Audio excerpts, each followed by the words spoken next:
final item of business is members' business debate on motion 11737 in the name of Joan McAlpine on appropriate housing for people with learning disabilities. And this debate will be concluded without any questions being put. Would those members who wish to speak in the debate please press the request to speak buttons? And I call on Joan McAlpine to open the debate for around 7 minutes, please. Thank you very much. The ache for home lives in all of us. The safe place where we can go as we are and not be questioned. Those words by Maya Angelou are particularly appropriate for today's debate. 4 walls and a roof make a house, but it's a home that many people with learning disabilities ache for. I'm grateful to the cross-party group on learning disability who asked for this motion and whose members shared some of their experiences and opinions on this subject. And I also thank Enable Scotland for the briefing today. Last year, the Scottish Government commissioned the wide-ranging report Improving Outcomes for People with Learning Disabilities, Opportunities and Challenges for Housing. It was undertaken by the Scottish Commission for Learning Disability. The report offers very clear routes forward, and the purpose of today is to ensure that those routes are followed. First, let's talk about progress. Fewer people are now forced to live in hospitals or institutional care when they have no clinical need to be there. Fewer, but not all. There are examples of excellent practice, stories of lives transformed by having an appropriate home. The movement out of institutions into the community in the last 20 years is a mark of our society's progress towards equality and inclusivity. But good practice, the report found, varies significantly between local authorities.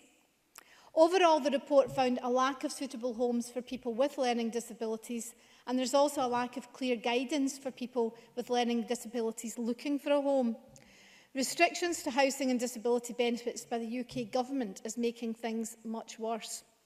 In some places, too many individuals still live in inappropriate residential care, and there were reports of local authorities suggesting people currently living independently move into a care home for cost reasons, which I think we can all agree is completely unacceptable. And last year, 698 households who were homeless or threatened with homelessness had learning disability recorded as a support need. The overall direction of travel, as I said, is positive. In 1998, only 600 people with a learning disability lived in supported accommodation. That figure rose to 4,622 in 2015, and more people, again, live in mainstream housing with support. But 23,186 adults with a learning disability are known to local authorities across Scotland. Some don't require or want housing support, but others do, and we need a better understanding of need.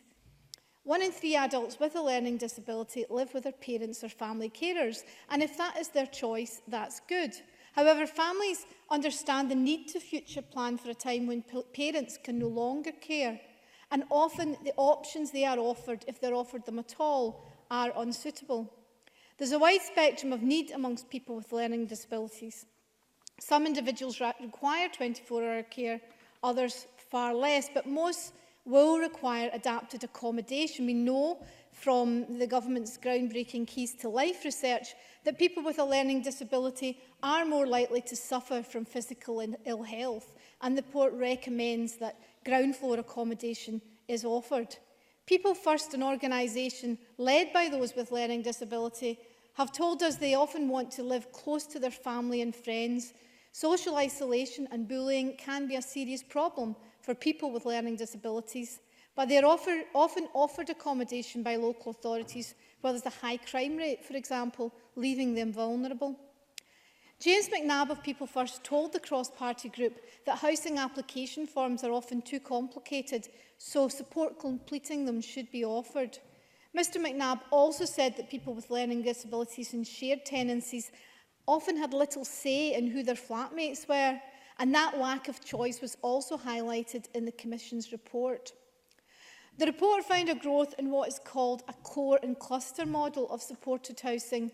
That is, people living in their own homes around a hub of support, usually with some communal space. I know from personal experience that this model can be very successful. It provides independence while also tackling social isolation. Providing developments remain small, with high-quality person-centred support packages, any concerns that this model risks being institutional are, in my view, unfounded, but it shouldn't be forced on tenants who are currently happy living in their own tenancy with support. The SCLD report recommended starting a national conversation on how to achieve better housing outcomes for people with a learning disability, and I hope that this debate contributes to that conversation.